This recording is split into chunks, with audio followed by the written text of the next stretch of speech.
Hello indie game fans, an interesting week of indie games awaits with quite a number of simulator titles, but there are the usual roguelites, action platformer, RPGs and more, together with some bigger games of interest in this edition of indie gaming this week. Let's begin with Simona's Requiem, a classic-vania title with some decent pixel art.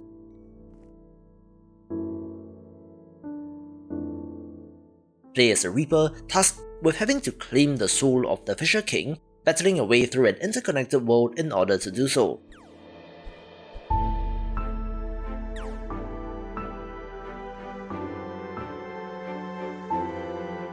The developers self-described this title as having more in common with Simon's Quest rather than Symphony of the Night, so it's nice to see indie developers cater to every need of indie game fans, and it's certainly a style of game in this genre that is worth a play if you're more used to the other variant.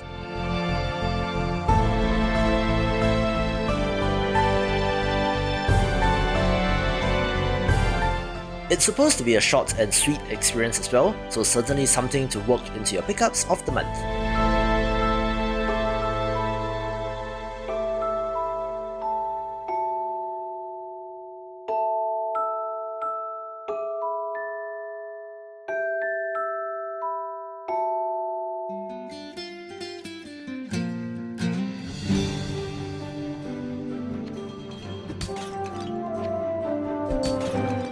I do like board games as well, and an interesting looking strategy title is A Token War, adding deck building elements into a turn-based strategy title which seems pretty neat.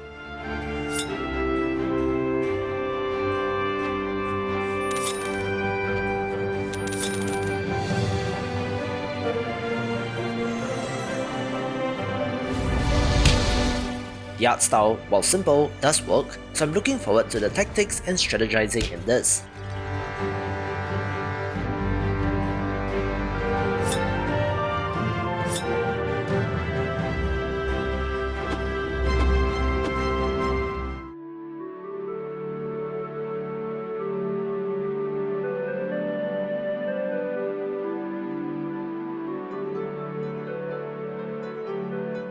I just covered Skjoldur Story in my video on upcoming Zelda-like titles, which you can find in the link up in the top right, where the soft pastel-y colours of the game does impress me.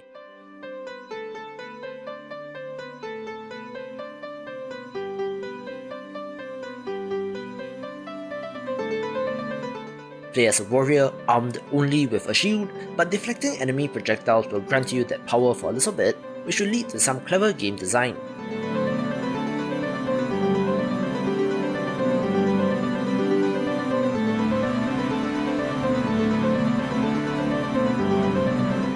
I do love my action-adventure titles, so another no-brainer for the week.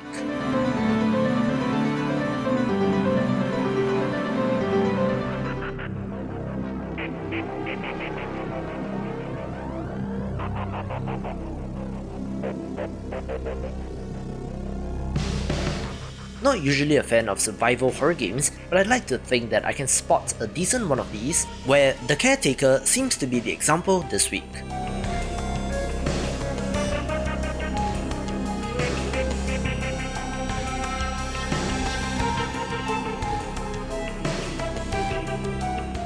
While it's from an isometric perspective, it does look like Silent Hill combined with Darkwood in some way, but with a little bit more gunplay and action, so it should give you some of those crap in your pants moments as well.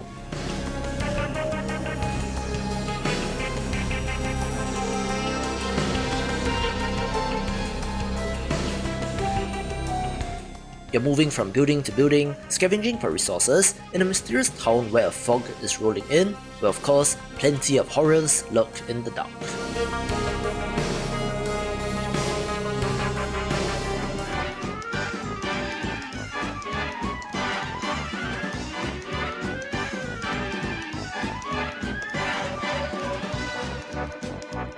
Long ago, in the beautiful kingdom of Reknum, legends told of an omnipotent crystal power hidden in the land. The sorceress advisor of the kingdom tried to seize that power for their own benefit, but only those who are worthy can use it. This is where our legend begins, where our heroine awakens from a premonitory dream of the adventure that awaits her. This is where my story begins.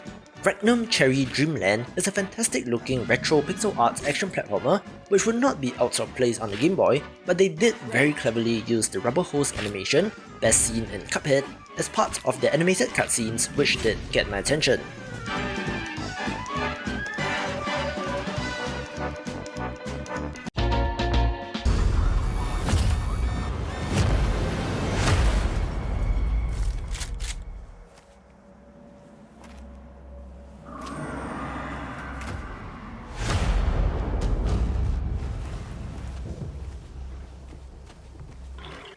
Bigger titles of the week begins with the Xbox launch of second Extinction, the dinosaur co-op shooter that has been making waves.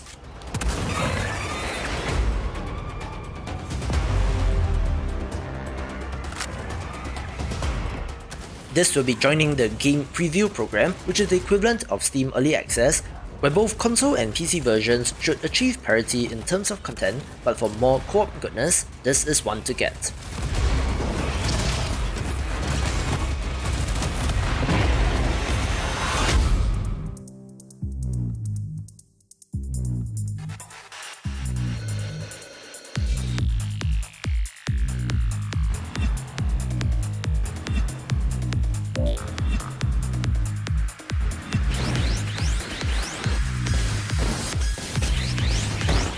For shoot 'em up fans, the long-running series R-Type gets a new entry with R-Type Final 2, being a horizontal shooter with 3D graphics, looking pretty good and for fans of the genre.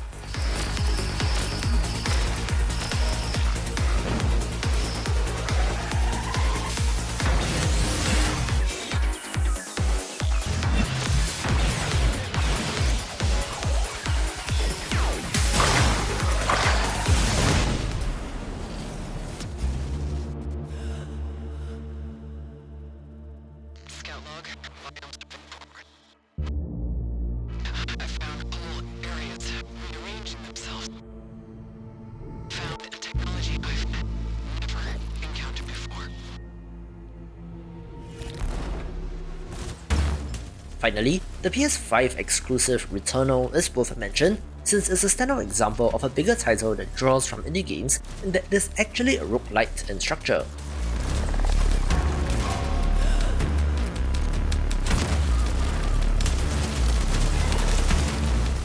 Developer Housemarque is also infamous for putting out the Arcade is Dead article in 2017 after making fan favourites like Resogun and Super Stardust, and then pivoting to a Battle Royale title, Storm Divers, which was never released, with Returnal being their newest title since 2017, so I'm certainly curious about this.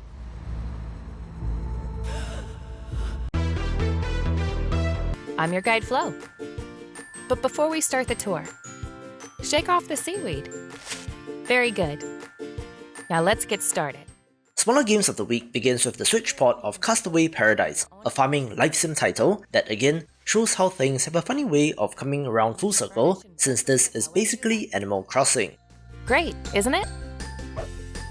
Near here is the first field where you can farm and let off steam. Vegetables and flowers. Whatever your heart desires. Do you see the trees around here? They produce delicious apples. If you'd rather have oranges or something else, sow some seeds and help the trees grow. Of course, you don't have to limit yourself to farming. You can not only relax on the beach, but also try to catch the biggest fish. Can you spot all kinds of fish and shells? Do you know what the best part is? You're not alone on Castaway Paradise. And now, have fun on your journey. Tell us about your adventures and make the island your home.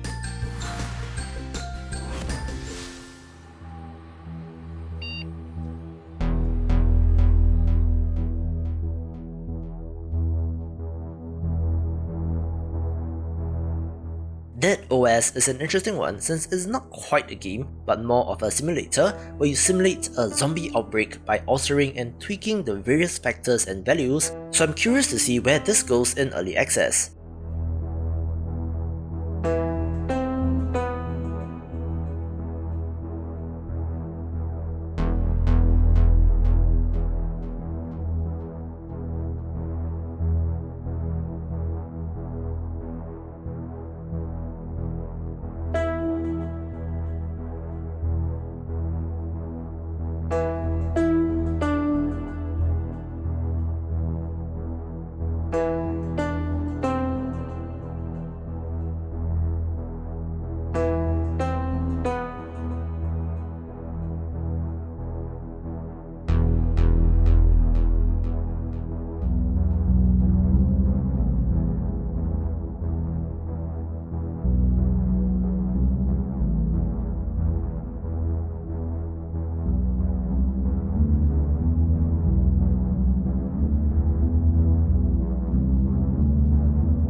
I have a soft spot for JRPGs, and the title of interest this week is Fate of WINDSHIFT, coming to us from a Japanese developer and should have an interesting combat system, but do note that it will be releasing in early access.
In a similar way to Wrench Simulator covered in my video on the best indie games of March, Gas Station Simulator is a first-person sim where you're in charge of a gas station and have to fix it up, getting a Prologue demo this week.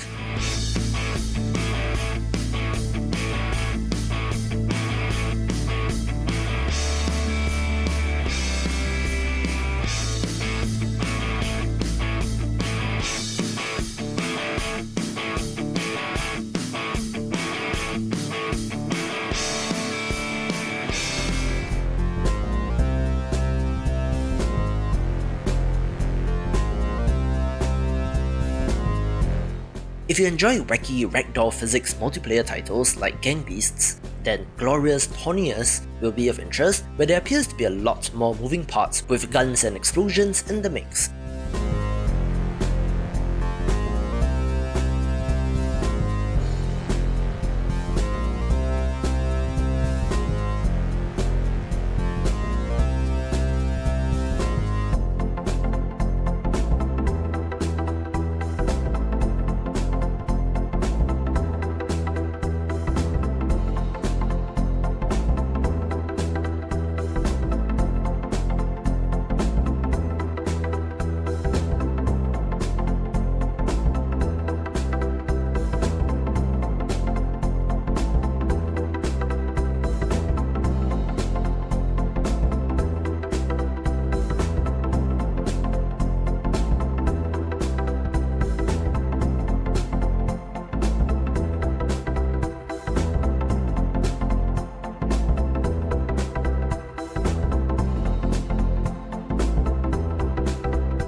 Heaven vs Hell looks like an interesting turn-based RPG where you play as either the forces of Heaven or Hell and take part in the eternal conflicts, getting a Steam version this week.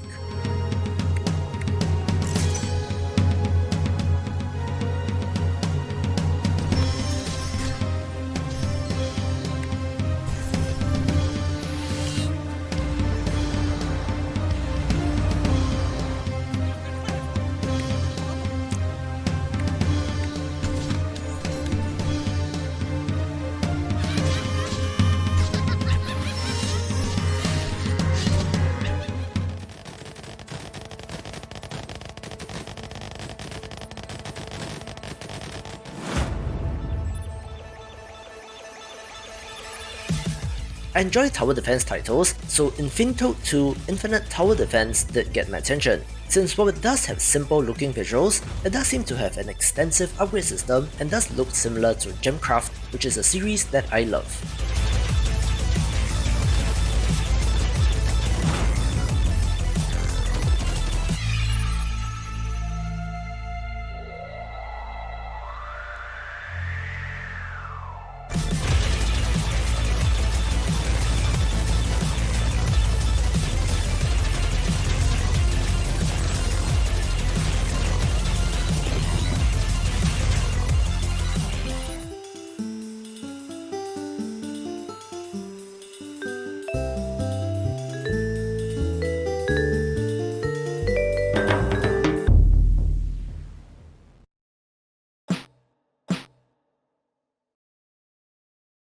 Like Skjoldur Story mentioned above, Little Shell's Adventure is a smaller action-adventure title that stars a little turtle fending off a crab invasion of his island, looking really cute and should be neat.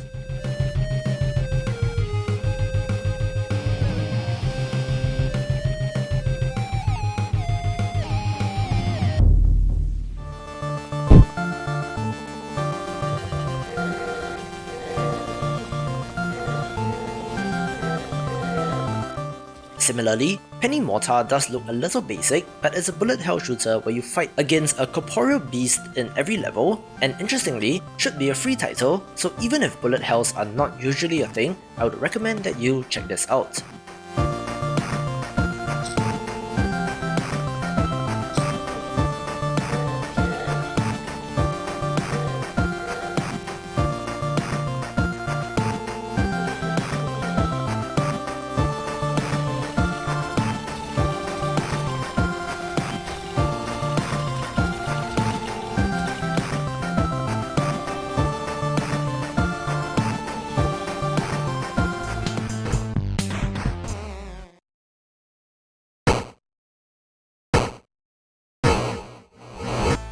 SnOut is another free title of interest, combining Snake and Breakout into one experience, which does look like an interesting combination, and I wonder what other classic arcade titles can be combined together.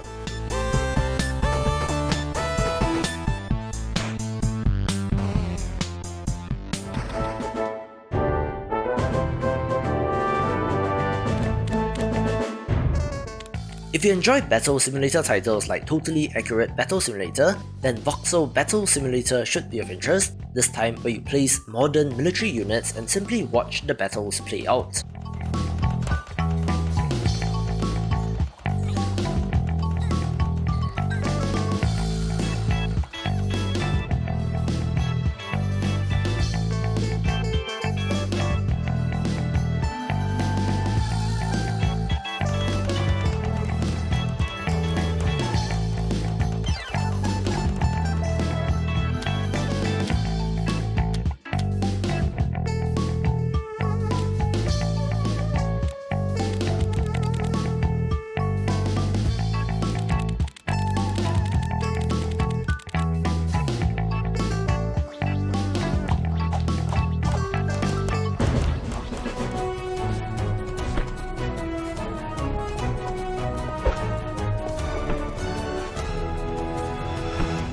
An interesting looking multiplayer survival crafting title is Woodfel, having player housing, crafting, farming, combat and more, looking pretty ambitious, so wishing the developer all the best.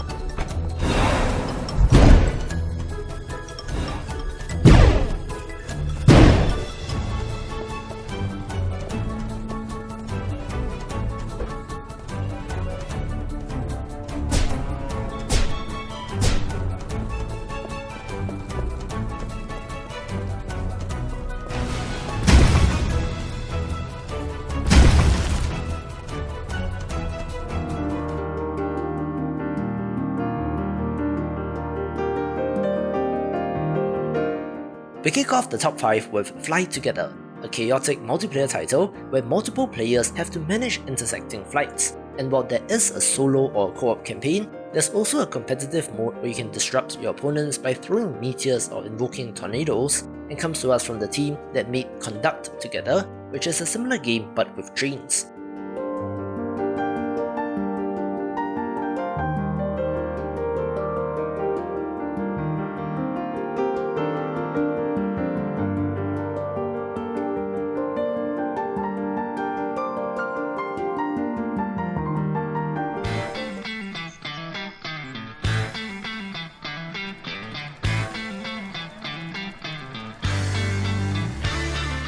If you enjoy management or tycoon games, Farm Manager 2021 will be a title to get, since Stardew Valley this is not, instead having you managing a large-scale commercial farm with combined harvesters, tractors and the lot.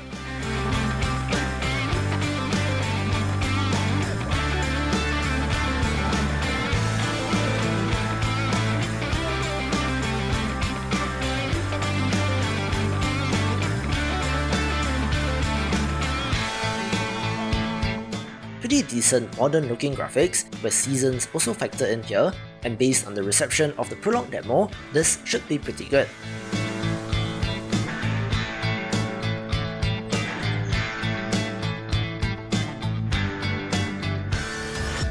In an age when monsters and folktales are real, when evil spreads across the land, a family unites to save the lives of their people.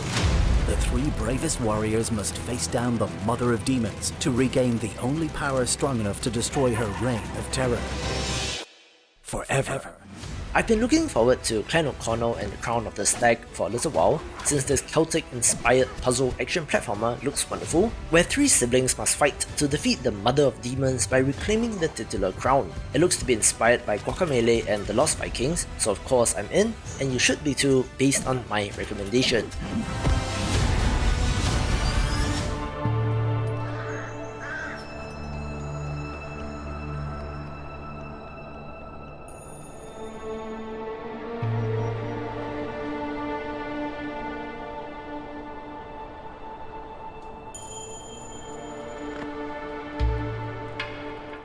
A fascinating prospect of a title is Insurmountable, a mountain climbing roguelite, which is certainly not what you get every day.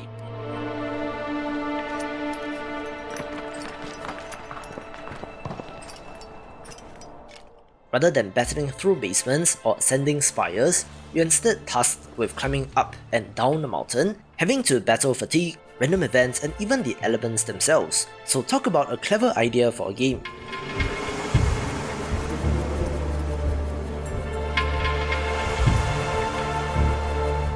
I just shared a Twitter thread on how easy it is for game developers to resort to violence and combat as a default for video games, so to see an alternative take is very interesting to me. And as always, do follow me on Twitter if you have not.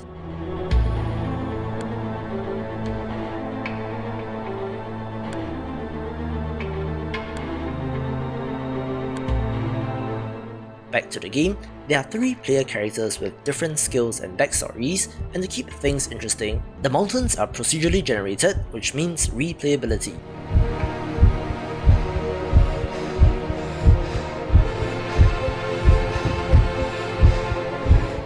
Simply for how interesting a concept this game is, and for bringing something new to the roguelite table, this gets a high spot.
Legend of Keeper's Career of a Dungeon Master was one of the most impressive pixel art roguelite RPGs in early access, releasing frequent updates and keeping the community involved, and finally makes it to 1.0 and is certainly in the mix when it comes to Game of the Year contention.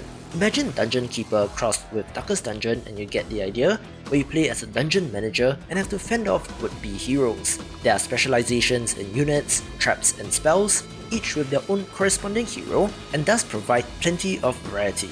is also run-based, so if your dungeon does get overrun, you simply get to start over but do retain some dungeon master bonuses, making it one of the more compelling roguelike experiences, taking the #1 spot. To see more of the big picture, check out these awesome videos, and I will see you after the jump.